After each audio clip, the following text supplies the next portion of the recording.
En 2019, je décide de lancer une marque e-commerce après avoir lancé et avoir eu des résultats avec plusieurs boutiques de dropshipping. Les débuts de la marque My Little Bee sont catastrophiques, j'arrive pas du tout à être rentable et finalement, à force de travail et à force de passage à l'action, on arrive à monter en moins d'un an à plus de 26 000 € par jour. On aura fait en tout un peu plus d'1,5 million d'euros de chiffre d'affaires avant de revendre la marque il y a un an de ça. On a été présent au BHV, on a été présent au plus grand salon bio d'Europe et dans plus de 120 revendeurs physiques en France et à l'étranger dans toute l'Europe. Dans cette vidéo, je vais vous montrer en détail comment on est passé de 0 à 26 000 € de chiffre d'affaires par jour, comment on est rentré dans les plus grandes enseignes françaises et comment on est passé à la télé sans avoir dépensé 1 euro. Mais je vais aussi vous raconter toutes les erreurs qu'on a faites. Par exemple, je vais vous raconter comment est-ce qu'on a perdu plus de 25 000 € à cause d'un contrat qu'on aurait pu tout simplement éviter, ou encore comment un contrôle à la répression des fraudes a failli nous mener à notre perte. Si la vidéo vous a plu, n'hésitez pas à mettre un like et vous abonner à la chaîne. Et on commence tout de suite avec la première partie. Qu'est-ce que c'est My Little Bee? Quels produits on vendait et pourquoi? Et avec qui j'ai monté cette marque? Du coup, à l'époque, on est en 2019. Moi, je fais de l'e-com depuis environ 1 an et demi. Je fais encore des études à côté. Enfin, je suis au lycée tout simplement. Et avec mon frère, c'est lui qui m'avait fait me lancer en l'e-com. On voulait lancer un projet ensemble. Et c'est comme ça qu'en fait, on est tombé sur My Little Bee. Alors, de base, rien à voir. On voulait vendre des cotons démaquillants réutilisables. Et finalement, en gros, on est parti. Notre père habite en Bretagne. Sa femme a une boutique de créateurs. Donc, en gros, avec plein de créateurs, elle est réunie. Elle vend des créations. Donc, des peintures, des trucs comme ça. On est parti dans cette boutique-là. Et mon père me dit, ouais, tu devrais regarder ce produit-là, ça s'appelle le Bee Wrap, je sais pas si tu connais, je vais vous expliquer après, vous inquiétez pas. Là, la personne qui vend ça, elle en vend tous les jours, ça marche super bien, alors que c'est une toute petite boutique de quartier, quoi. Donc nous, on s'est dit, bah en vrai, ça peut être pas mal, le produit, on va essayer de décortiquer un petit peu pour voir si ça peut être un bon produit à vendre en e-com. Et au final, du coup, on a commandé 500 pièces, on a réussi à trouver un fournisseur en Chine, et c'est comme ça, du coup, qu'on est tombé sur ce produit-là et qu'on l'a lancé. Alors, le produit, c'est quoi? Donc, ça s'appelle un Bee Wrap, j'en ai ramené un pour vous montrer. Donc ça, c'était notre, enfin, c'est toujours notre packaging. Donc le produit, c'est un tissu qui est recouvert de cire d'abeille. Et en fait, ce que ça va venir faire, c'est que ça va venir remplacer le cellophane dans la cuisine. Donc le cellophane, vous savez, c'est le papier qui sert à conserver les aliments. Donc là, c'est une alternative au cellophane qui est biologique, qui est réutilisable, parce qu'on peut les réutiliser, et surtout qui est assez sympa, qui est coloré, tout ça, et c'est pour ça que ça pesait bien. En gros, c'est un peu un truc, c'est pas un truc vraiment ultra écolo, parce qu'en soi, bah, c'est pas illimité non plus. Au bout de 100 fois, faut le jeter parce que bah, ça perd de ses propriétés, mais c'est un truc où ça va t'éviter d'utiliser du plastique, ça met de la couleur dans ta cuisine. En gros, nous, c'était un peu les bobos écolos qui achetaient ça, donc voilà un peu le produit, je vous le montre, là, c'est la plus grande taille, il y a 3 tailles.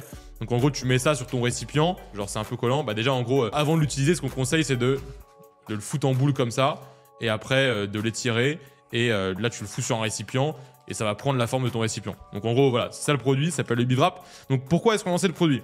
Déjà, ça répond à un problème.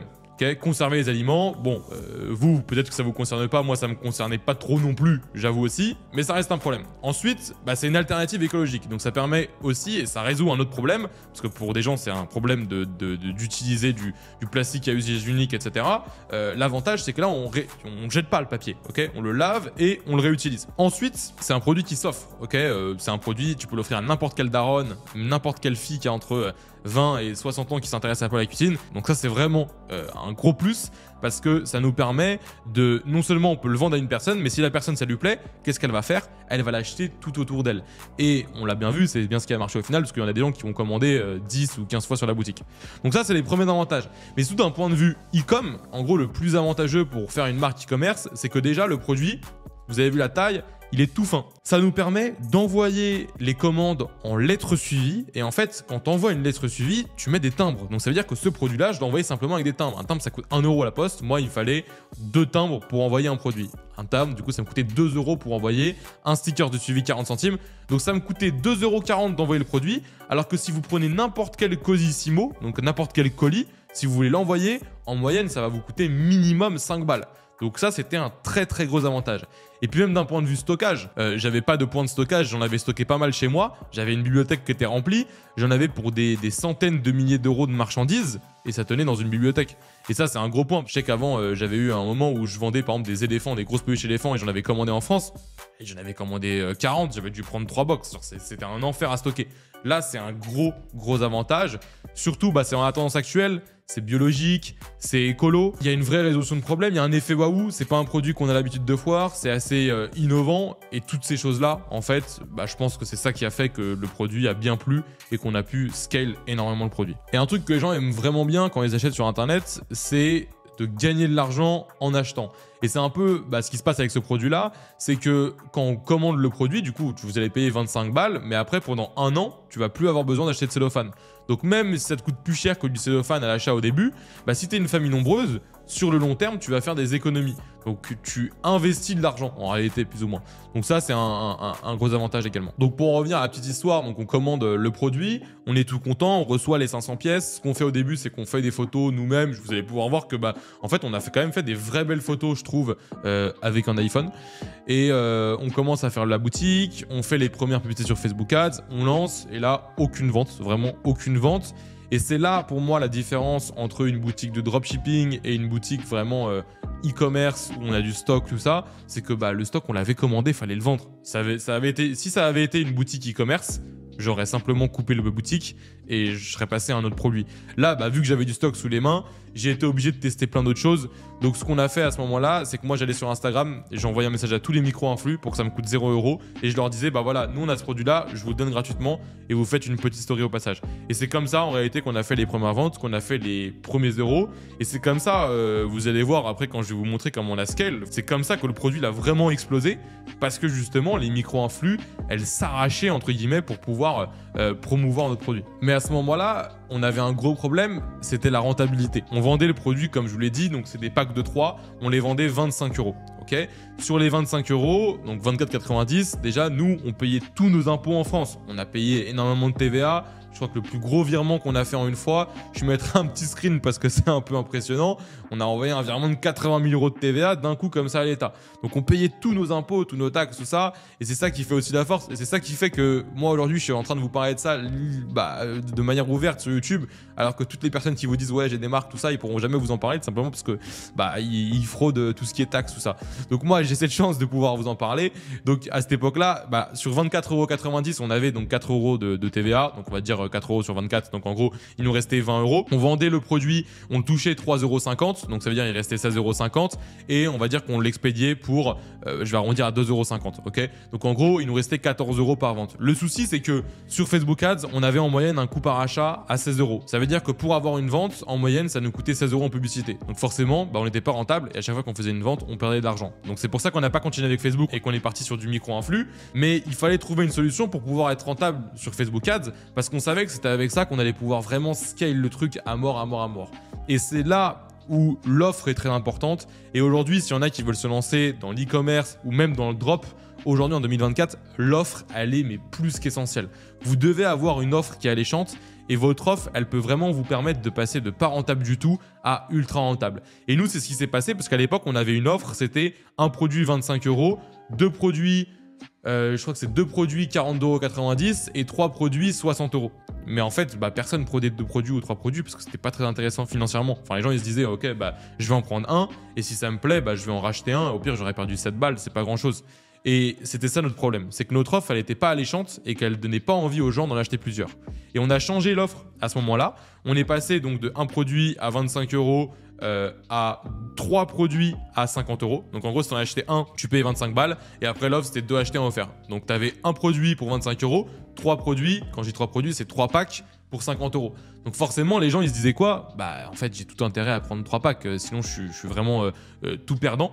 Et on est passé d'un panier moyen de 26-27 €, parce que personne vraiment prenait les autres offres, à un panier moyen à 50 €. Tout le monde, à 95%, prenait l'offre de acheter un offert. Et c'est comme ça qu'on est devenu rentable sur Facebook, parce que du coup, on est passé de faire des ventes à 25 € où on faisait, comme je vous l'ai dit, 16 € de marge, à des ventes à 48 €. Tu retires 8 € de TVA, ça fait 40. Tu retires 3 produits, ça fait 10 €, donc ça fait 30. Et tu retires la livraison qui était quasiment la même, non pas 2,50 € mais 3,50 €.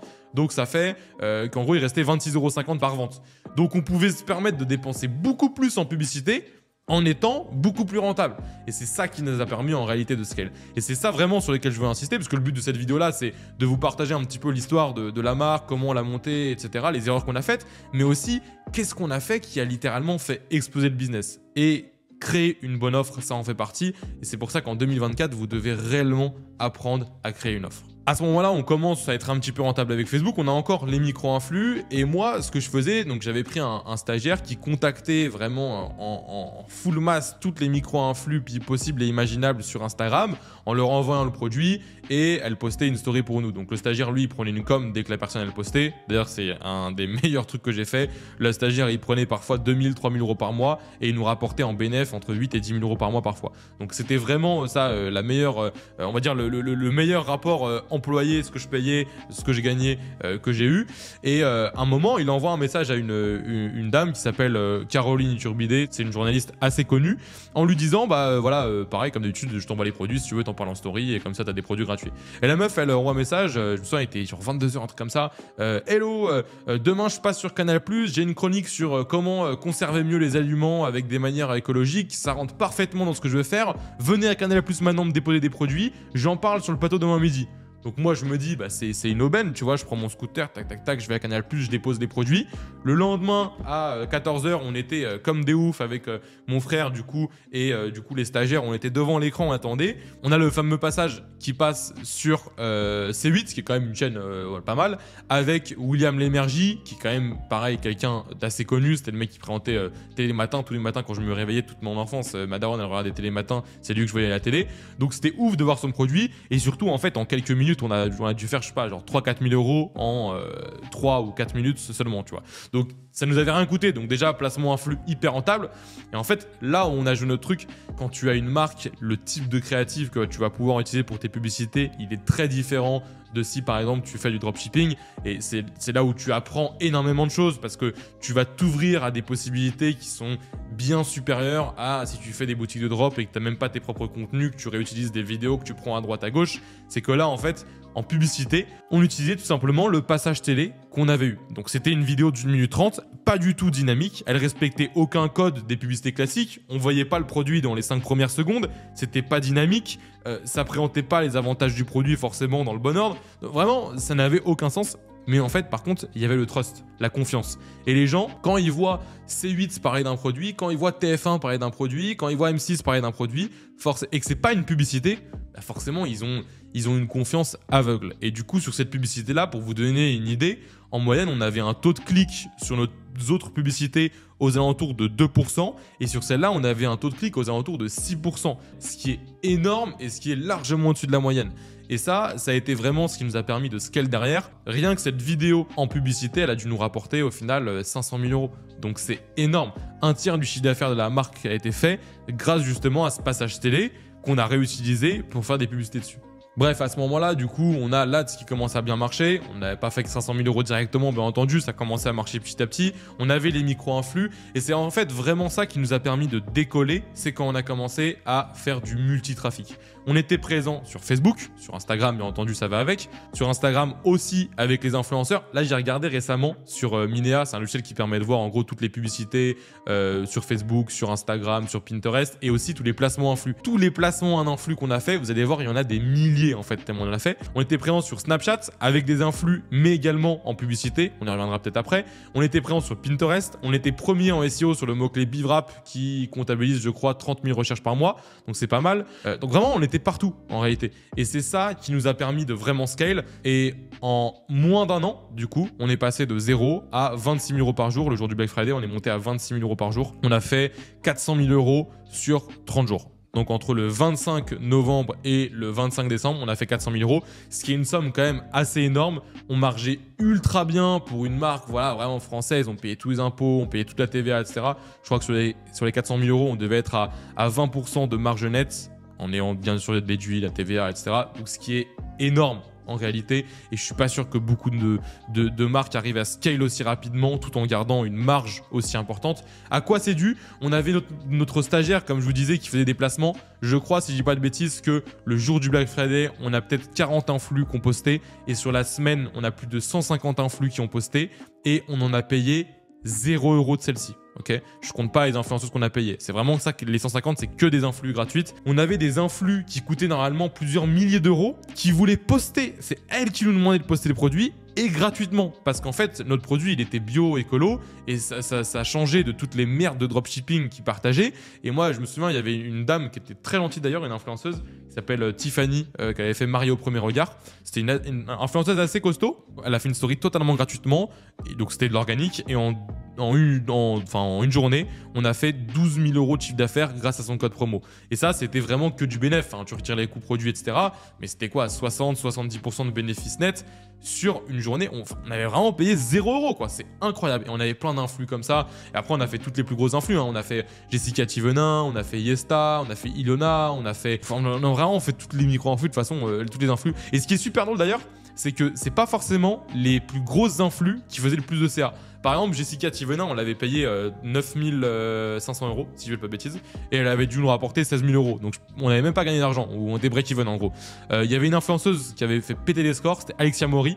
On l'avait payé, je crois, 2 000 € aux alentours de ça, et elle avait fait 24 000 € sur les 24 heures. Alexia Mori, on l'a repris plus d'une dizaine de fois, à chaque fois elle était rentable. Et pareil, la plus rentable, qui s'appelle Hakuna Matata Home, elle avait même pas 100K abonnés, et elle, dès qu'elle postait, c'était des 4K, 5K, 6K, 8K, c'était une dinguerie, vraiment. Et tout ça sans payer de publicité. Et c'est comme ça, je vous ai dit, en un an, on est passé de 0 à 400 000 € sur le mois. On avait les publicités, on avait une très très grosse stratégie de retargeting. En fait, on avait beaucoup de gens qui nous voyaient avec les micro-influx et avec les gros influx, mais ils n'achetaient pas forcément à ce moment-là. Et quand ils voyaient notre retargeting, où on était vraiment hyper bien rodé, j'avais des ROAS sur des campagnes entières à 15 ou 20 sur la journée. Et je parle pas d'adset à 10 € de budget, hein. C'était des trucs où on dépensait des 1000 €, on faisait des 12 000 € de CA sur Facebook Ads. C'était invraisemblable, et tout simplement parce qu'on avait énormément de trafic qui venait de tous les endroits différents. Et pareil, Snapchat, c'est une source de trafic qui ne collait pas du tout avec notre audience. C'est vraiment très jeune. Nous, c'était plus des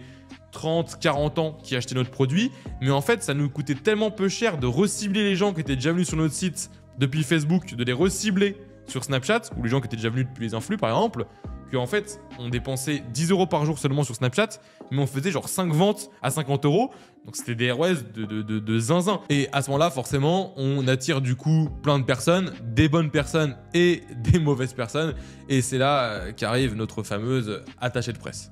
Donc on a une dame qui s'appelle Laure qui nous envoie un mail, donc qui se présente comme attachée de presse, etc. Moi, c'est un domaine que je connaissais pas du tout, enfin que je connais toujours pas d'ailleurs.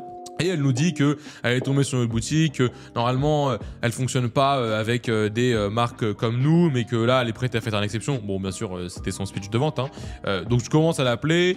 Le feeling passe très très bien, une femme très sympathique qui sait très bien ce qu'elle fait, et du coup elle nous propose donc de devenir l'attachée de presse de My Little Bee, et elle nous fait miroiter que du coup en fait elle, avec ses contacts, elle va pouvoir nous faire placer par exemple à la radio sur RTL, alors que ça coûte normalement, la radio ça coûte très cher, ça coûte genre plusieurs dizaines de milliers d'euros en placement, donc elle pourra nous faire passer ici gratuitement, là gratuitement, etc. etc. Et moi en fait, je me dis, ok, la meuf, elle nous demandait un truc comme, elle nous demandait 1 800 € par mois, si je dis pas de bêtises, c'est ça. Donc moi, je me dis, je vais payer 1 800 € par mois, mais si la meuf, elle nous fait passer sur RTL, etc., ça vaut largement le coup. Et en réalité, je m'étais toujours promis quelque chose, et c'est la seule fois où je ne l'ai pas respecté vraiment, et je le regrette, c'est de ne jamais déléguer quelque chose que je ne sais pas faire. Pourquoi ? Parce que tu peux pas juger la qualité du travail de quelqu'un. Si vous êtes par exemple débutant en e-commerce ou en dropshipping et que vous voulez déléguer la création de site web ou déléguer le montage de vos créatives, vous pouvez pas savoir et déterminer si le travail est bon, si le travail a pris du temps, si le travail mérite un gros salaire ou non, parce que vous n'avez aucune idée du travail qui est effectué. Alors que moi maintenant, si j'ai un mec qui me fait un site de drop dégueulasse, tu vois, la va-vite, et qui me demande 400 €, je vais l'insulter. Mais si vous y connaissez rien, ou si vous demandez par exemple à votre daron ou à votre daronne, à votre avis, combien ça coûte un site de drop comme celui-ci, ils vont peut-être vous dire 400, 500 € parce qu'ils y connaissent rien. Mais vous, quand vous allez avoir de l'expérience, vous allez savoir en réalité ce que vaut réellement le prix de ce travail-là. Donc elle me donne un tarif, qu'est-ce que je fais ? Je signe, bien entendu, je me dis je peux que gagner de l'argent vis-à-vis de ce qu'elle me raconte. Et qu'est-ce qui se passe ? Il se passe rien. Elle ne fait strictement rien du tout. Et il se passe 1 mois, 2 mois, 3 mois. Et puis moi je lui dis voilà, tu fous rien. Et elle me dit ouais, mais bon, c'est la radio, c'est TF1, c'est tout ça. Tu crois que ça arrive en 2-3 jours. Et dans ma tête, je me dis, bah ouais, elle a raison, faut que je continue à la payer. Je suis con sinon, tu vois. Et du coup, bah, je suis vraiment con parce que je continue de la payer. Et il se passe toujours rien. Bref, se passe 6 mois ou 8 mois. Et là, c'était vraiment... en gros, limite, elle nous disait clairement, en fait, c'est même pas limite, je crois qu'elle nous a même dit clairement à un moment, je vous ai carotte, mais le contrat il est signé, en tous les cas, vous devez continuer de me payer, tu vois. Et puis nous, on demandait à des avocats à droite, à gauche, et puis en fait, ça allait coûter bien plus cher de faire une procédure que juste de finir de payer les 4-5 mois qui restaient. Au final, on a dû lui donner quelque chose comme entre 23 et 27 000 euros, si je dis pas de bêtises. Et le pire, c'est pas ça, c'est que moi, j'ai conseillé cette meuf à un pote qui chiffrait, qui avait une marque qui chiffrait encore plus, et je crois qu'il lui a donné quelque chose comme entre, je veux pas dire de bêtises, mais entre 70 et 85 000 euros. Donc vraiment une somme énorme. Donc la meuf, en un an, elle s'est fait 100 000 balles sur notre dos, mais vraiment de la manière la plus simple possible. Et on pouvait rien faire. Et à la fin, vraiment, on lui a envoyé 3 mails. Elle disait là, ça y est, j'ai fait mon temps pour vous pour ce mois-ci. What? Genre, c'était n'importe quoi. Et ça m'a bien montré que il ne faut jamais déléguer quelque chose que vous ne savez pas faire. Sans quoi, vous risquez simplement de perdre gros ou de perdre votre temps. Et moi, c'est ce qui s'est passé. J'ai perdu mon temps et j'ai perdu beaucoup d'argent également. Et c'est de l'argent que j'aurais préféré investir dans d'autres choses, honnêtement, ou même dans du marketing ou des influx. Ça aurait été beaucoup plus profitable, contrairement à ce qu'elle me disait. Et puis, j'ai essayé de mettre des avis ou des trucs comme ça, mais ça sert à rien de toute façon. Après, je crois au karma. Donc voilà. De toute façon, Laure, si tu regardes cette vidéo, je pense que tu dois, j'espère, regretter au fond de toi. Ou alors, c'est vraiment que tu n'as pas d'âme. Ça vous montre qu'aussi que quand vous avez des résultats, quand vous allez chiffrer, là je vous parle d'un prestataire, mais il y a aussi des gens qui vont être malsains, qui vont se ramener dans votre entourage. Donc faites vraiment très attention à votre entourage, que ce soit personnel ou professionnel, parce que forcément quand vous allez faire des choses qui vont marcher, vous allez attirer des gens qui sont là entre guillemets uniquement pour vous tirer de l'argent, mais c'est une réalité. Et parfois, ça arrive bien plus vite qu'on ne le pense. Moi, certes, on a fait des gros chiffres, on a gagné pas mal d'argent, etc. Ça reste une petite marque, on va dire, homemade, vraiment, qui n'a pas au final décollé comme une grosse marque, comme, je sais pas, Kiabi, H&M, comme ça. On reste vraiment sur un tout petit univers, et même un univers comme ça, bon, je pense d'ailleurs même encore plus un univers comme ça va attirer justement des gens qui sont malhonnêtes. Donc faites très attention à vous si vous êtes dans cette situation. Bon, et puis on attire des personnes, mais on attire pas que des personnes, hein. On attire aussi, voilà, ceux qui sont là-haut, l'État. Donc qu'est-ce qu'on s'est pris? On s'est pris un petit contrôle de la répression des fraudes. Et là, alors je veux pas dire que j'étais un habitué de la répression des fraudes, mais l'année d'avant, j'avais déjà été convoqué pour une boutique de drop à cause des délais de livraison, de la qualité des produits. Bon, au final, je m'en étais très bien sorti parce que je faisais les choses dans les règles. Donc, j'ai pas été très surpris. J'ai juste été surpris de la manière dont le mec nous a contactés. Il nous a pas contactés. Il est venu chez moi personnellement. Il a sonné. Il m'a mis un panier dans la boîte aux lettres, genre convocation, et il est reparti. Au début, je me suis dit, c'est un mec qui me fait une blague, tu vois, c'est pas vrai. Puis au final, j'ai appelé et c'était vraiment vrai. J'étais vraiment convoqué. Donc en gros, on s'est fait convoquer parce que au Black Friday, donc on a fait 400 000 euros sur le mois. Et ce qui s'est passé, c'est que on était en train, pire idée au monde, de changer de centre de logistique à ce moment-là. Donc on avait des variantes de produits là et des variantes là. Donc vu qu'on faisait une offre de acheter un offert, forcément tout le monde prenait toutes les variantes. Donc on devait envoyer des variantes là et des variantes là. Mais si on les envoyait des deux endroits différents, ça allait nous coûter un bras. Donc ce qu'on s'est dit, c'est on va attendre une semaine, 10 jours, un truc comme ça. Mais habituellement, on livrait en 24-48 heures après expédition. Parce que les lettres suivies, c'est très rapide en France. Et là, on passait de 24-48 heures à 10 jours, 12 jours, 2 semaines. Donc on a été inondé, puis on faisait des 500-800 commandes par jour. Donc imaginez-vous le SAV derrière, hein, c'était une prise de crâne, on avait 2 personnes qui étaient toute la journée dessus, et même nous on mettait la main à la pâte parce que c'était vénère quoi. Et du coup on s'est fait convoquer parce que ça arrivait trop lentement, et puis même en fait à ce moment-là c'était ma belle-mère qui gérait les envois. En fait elle pouvait pas gérer, c'était des montants je sais pas si vous vous rendez compte, mais on envoyait entre 600 et 800 commandes par jour. C'est extrêmement long, ça prend la journée entière quoi, non-stop. Donc voilà. Bref, à ce moment-là, on se fait convoquer et de toute façon c'était un mois après le Black Friday, donc là tout était rentré en l'ordre et on relivrait en 24-48 heures. On a été convoqué, on est arrivé. Ce qu'il a fait le mec, c'est qu'il a pris dans les commandes des derniers jours, il a pris 3 commandes dans les 72 dernières heures. Les 3 avaient déjà été livrés, donc le gars a compris qu'en réalité on avait juste eu un petit retard dû à des soucis de logistique, mais qu'on n'avait rien fait de mal et que on était très sérieux. et on a vraiment, on est parti, je crois que le rendez-vous il a duré 10 minutes, un truc comme ça. Voilà. Et c'est ça l'avantage, c'est qu'en vrai un contrôle comme ça, vous risquez très très gros si vous faites des conneries, si vous n'êtes pas déclaré ou si vous faites n'importe quoi. Et moi je me suis toujours déclaré, j'ai toujours fait les choses dans la légalité. Et c'est pour ça d'ailleurs aussi que je peux vous partager toutes ces expériences-là au sein de cette vidéo. Et ça, croyez-moi, c'est quelque chose que je regrette pas, parce que forcément le jour où les projecteurs sont sur vous, où on vous contrôle, où il y a des procédures qui sont faites, en fait vous êtes protégé et vous êtes sûr entre guillemets qu'il vous arrivera rien. Ce qui est malheureux maintenant, c'est que je connais plein de gens qui fraudent ou font des trucs comme ça, et en fait ils se font beaucoup moins contrôler parce que forcément on n'arrive pas à les retrouver, que des gens qui sont très droits, qui font les choses parfaitement, ils se font contrôler, on trouve la petite bête et on leur met une amende. Donc ça c'est malheureux, mais bon, au moins moi je préfère vraiment faire les choses dans la légalité, comme ça j'ai rien à me reprocher, et surtout comme quand on a eu ce contrôle là, je sais entre guillemets qu'il peut rien m'arriver. Après ça, l'année se passe, forcément l'année les stats elles sont beaucoup moins bonnes, et en fait en réalité on n'a jamais réussi à retrouver vraiment les pics qu'on avait eu du coup à ce Black Friday là. Tout a commencé à chuter. Ce qu'on a fait du coup, c'est qu'on a commencé à développer une nouvelle gamme de produits. On avait ces éponges là, donc en gros c'est des éponges réutilisables, donc c'est une éponge, elle est assez jolie en plus visuellement, et le principe donc c'est que tu nettoies, et quand tu as fini de nettoyer ou que ton éponge elle est sale au bout d'une semaine, 10 jours, en fait tu la mets simplement à la machine à laver et après elle ressort toute neuve. Donc ça a plutôt bien marché, mais bon on vendait ça 7 balles, donc c'était compliqué de faire de la dessus. On a voulu lancer des produits et on a cru que ce serait aussi facile de retrouver des produits similaires au Bivrap. On a cru que ce serait aussi facile, alors qu'en fait on était loin de s'imaginer qu'on n'arriverait jamais à refaire décoller un autre produit.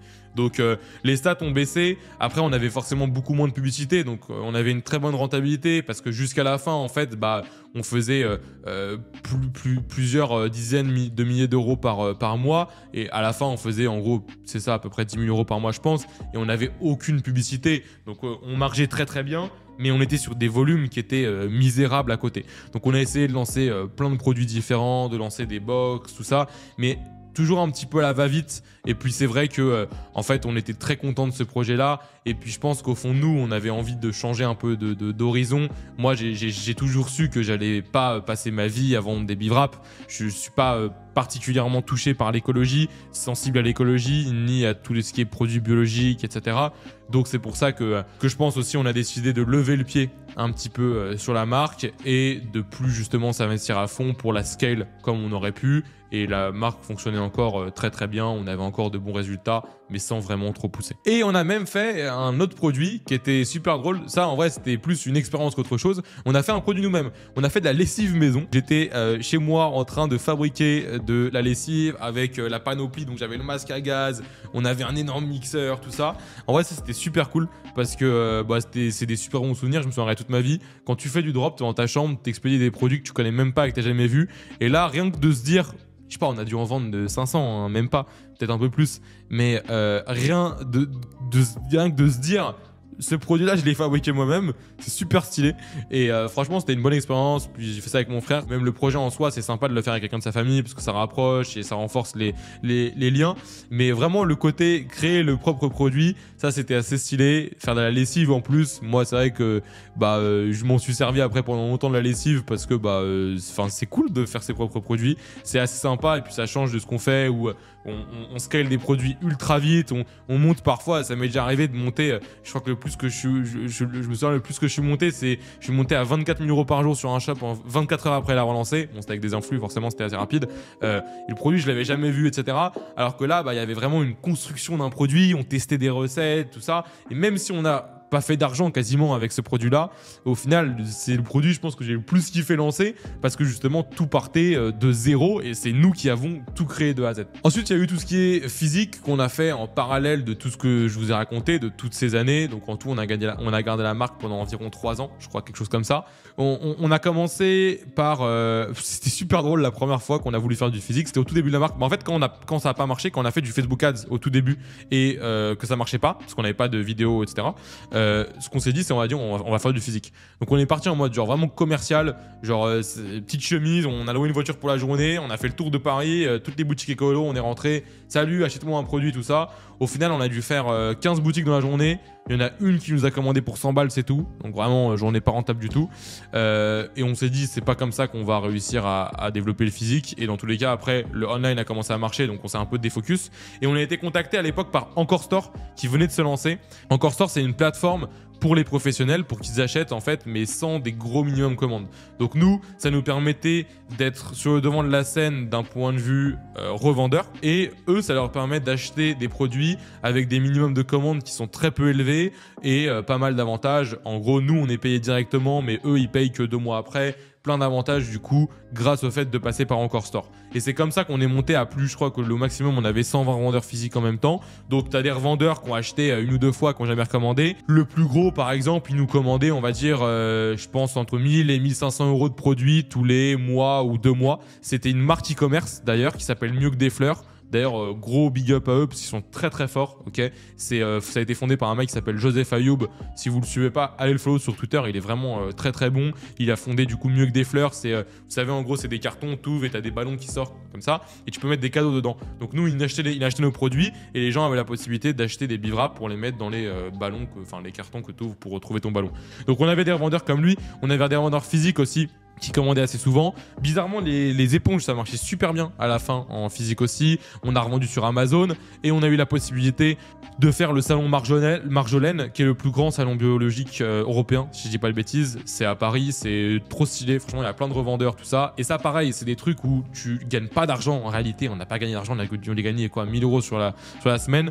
Mais franchement, c'est des expériences de vie, tu vois. Et quand, si vous faites du dropshipping dans votre chambre, que vous êtes tout seul, machin, mais tu te fais chier au bout d'un moment.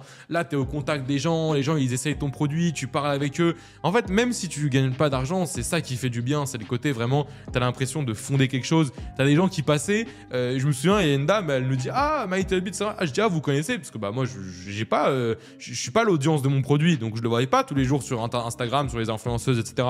Et elle me dit « Bah, qui ne connaît pas MyTelbit ?» Genre vraiment comme ça. Et je me dis, bah, je sais pas, moi, j'ai fondé ça dans ma chambre en slip, je suis pas au courant que tout le monde connaît, quoi. Donc, non, franchement, ça, c'était une bonne expérience. On a refait quelques mois plus tard une autre expérience au BHV cette fois, où là ce qui était drôle c'est de voir le contraste entre les différents endroits où tu vas vendre, le contraste de la population. Marjolaine c'est vraiment des gens un peu bobos, des gens un peu d'un certain âge, tout ça. Le BHV c'est des gens qui ont un peu plus d'argent, donc c'est vraiment assez sympa. Quand tu fais du physique, en fait par exemple quand on a fait Marjolaine, on a rencontré par exemple un mec qui vendait des chaussettes qui s'appelle Marc, gros big up à Marc d'ailleurs, c'est un explorateur qui a fait tour du monde en 4x4. Ce mec là, juste de parler avec lui j'ai kiffé et je m'en souviens toute ma vie. Pareil, on est parti quand on a fait le BHV, il y avait deux gars qui vendaient des coques personnalisées, Atelier Fauve. Ils ont fermé il y a quelques mois malheureusement parce que ça marchait pas assez bien, mais ces mecs là on est resté en contact, on se fait des réseaux de temps en temps. Tu vois, tu rencontres des gens et des gens qui sont un peu en dehors de l'e-commerce et ça c'était vraiment cool. Et c'est pour ça que si je devais refaire les trucs physiques, je les referais parce que justement on a rencontré du beau monde et c'était une bonne expérience. Et puis même, je sais qu'il y a plein de gens qui me disent « Ouais, moi le problème de l'e-com et du drop, c'est que j'en ai marre de pas pouvoir dire à mes parents ce que je fais ou de pas être fier de leur montrer. » Bah là, en vrai, ma mère a été super contente de dire à ses copines « Ouais, mes deux garçons, là, ils sont à Marjolaine pour leur marque, etc. » Bon, elle se doutait pas qu'en réalité, c'était la journée et la semaine la moins rentable de mes 5 dernières années. Mais ça, c'est pas grave, tu vois, c'est le kiff. Et même quand on était au BHV, je sais pas, même ma grand-mère qui venait me voir au BHV, c'est sympa de pouvoir leur montrer parce que c'est vrai que ma daronne, elle a jamais vraiment compris, je pense, ce que je faisais sur Internet. Et là, c'était cool de pouvoir lui montrer qu'on avait fait quelque chose d'assez concret, quoi. Donc c'était une très bonne expérience le physique et on a eu, on n'a pas eu une grosse partie de notre chiffre d'affaires en vente physique, beaucoup moins que ce qu'on aurait pu parce que je pense qu'on n'avait pas l'expérience. Et si on avait eu l'expérience, là, je pense que ça aurait été un autre niveau si on avait pu intégrer des grosses enseignes comme Carrefour, tout ça. Et c'était possible parce qu'on avait un seul concurrent qui était assez connu, qui s'appelle Another Way, qui eux, ils sont encore actifs. Et eux, ils étaient référencés chez Monoprix. Ils étaient très forts sur le wholesale, donc c'est sur la revente physique. Mais par contre, sur Internet, on les écrasait, tu vois, il n'y avait vraiment pas photo. Puis voilà, hein, on faisait du physique comme je vous l'ai dit. Mais bon, au bout d'un moment, on n'allait pas faire du bénévolat toute notre vie.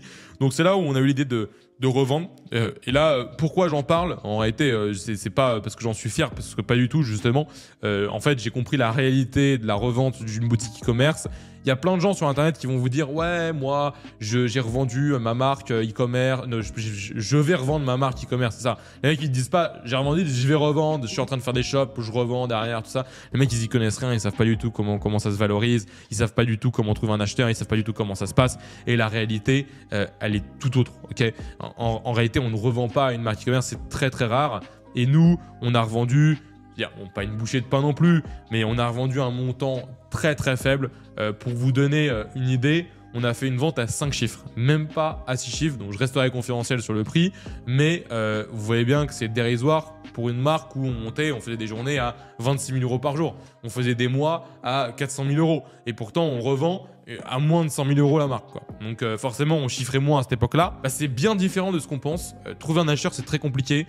Vous avez estimé la marque la première fois je crois à 150 000 €. Au final on n'a pas du tout revendu ce prix-là. Enfin c'est très différent la réalité des choses. Ça met une claque parce que forcément tu t'attends à recevoir 150 000 €, tu reçois pas du tout ça. Bah, forcément c'est embêtant. Après financièrement on n'était pas à plaindre non plus, donc ça allait. On n'attendait pas ça pour vivre. Mais faites très attention à ce que vous voyez sur internet. Des gens qui vous disent qu'ils montent des marques pour les revendre derrière, c'est des gens qui n'y connaissent rien, ok. En réalité, une marque e-commerce qui est présente à 95% en ligne et à 5% en physique, ça vaut rien du tout, ok. Ou ça vaut une bouchée de pain. Alors oui, hein, quand je dis une bouchée de pain, ça reste quand même de l'argent, ça reste beaucoup d'argent pour la plupart des êtres humains, mais en réalité, une fois que tu as payé tes impôts dessus, etc., il reste pas grand-chose. Donc, ne croyez pas ce qu'on vous dit sur la revente, c'est pas vrai, ok. Tu revends pas une marque à plusieurs millions d'euros, ok. C'est impossible. Donc ça, c'est vraiment quelque chose que vous devez garder en tête, je pense, de cette vidéo. C'est n'écoutez pas les gens qui vous disent ouais, moi je cherche pas trop à faire du cash parce que je veux revendre. Ben non, fais du cash avec ta boutique tant qu'il est encore temps et derrière tu revendras ce que tu pourras revendre. Mais le principal quand tu tournes sur un shop, c'est de faire du cash avec si tu es présent uniquement en ligne. Donc voilà, c'est ça l'histoire de MyLittleBee. 1,5 million d'euros de chiffre d'affaires, des hauts, des bas, des erreurs, des choses qu'on aurait faites peut-être différemment. Mais en réalité, c'est une expérience incroyable que je souhaite à n'importe quelle personne qui fait du drop de vivre cette expérience-là un jour. Même si après vous arrêtez, je ne sais pas de quoi demain sera fait, je ne sais pas ce que chacun fera derrière. Mais en réalité, moi, si je dois retenir une seule chose de mon aventure dans l'e-commerce, c'est cette période-là, c'est MyLittleBee, c'est des moments où pendant le confinement, on tournait à 20 000 € par jour sans rien faire. Bah, pendant le confinement, moi j'allais à la poste, je déposais parfois c'était pas grand chose, c'était genre bon, c'était quand même 200-300 commandes par jour, donc t'avais des boîtes comme ça à la poste, j'arrivais à la poste, genre c'était je faisais le show limite parce que là-bas on me connaissait, tu vois, j'arrivais, pour eux c'était parce que je leur achetais des timbres là-bas, pour eux j'étais le roi du pétrole, tu vois, même je me souviens, je vous ai pas raconté, ça c'est une dinguerie aussi, j'ai oublié de vous raconter, je faisais du deal avec le mec de la poste, genre c'était le confinement, il y avait des timbres nulle part, et puis moi j'arrivais, je disais pas je veux 100 timbres, je disais moi il me faut 1500 timbres pour demain ou 2000 timbres pour demain. Le mec il pétait un câble. À un moment, le mec il me dit ok, tu sais quoi, vas-y, je vais appeler des potes, rejoins-moi demain, viens avec du cash. Le mec de la poste me dit ça, hein. Je dirais pas le nom de la poste, on sait jamais pour lui. Le mec il me disait viens demain avec du cash, on va s'arranger, etc. J'arrivais à la poste, il y avait le vigile qui m'accompagnait, il m'emmenait dans les trucs de la banque postale qui était dans la poste, qui était complètement fermée de base, dans un espèce de sas où je me retrouvais en face du mec avec une grille, comme si j'étais en prison, et le mec il me disait vas-y, j'ai trouvé ça là, machin, il me faisait les timbres 50% moins cher, c'était n'importe quoi, vraiment, c'était le Far West, quoi.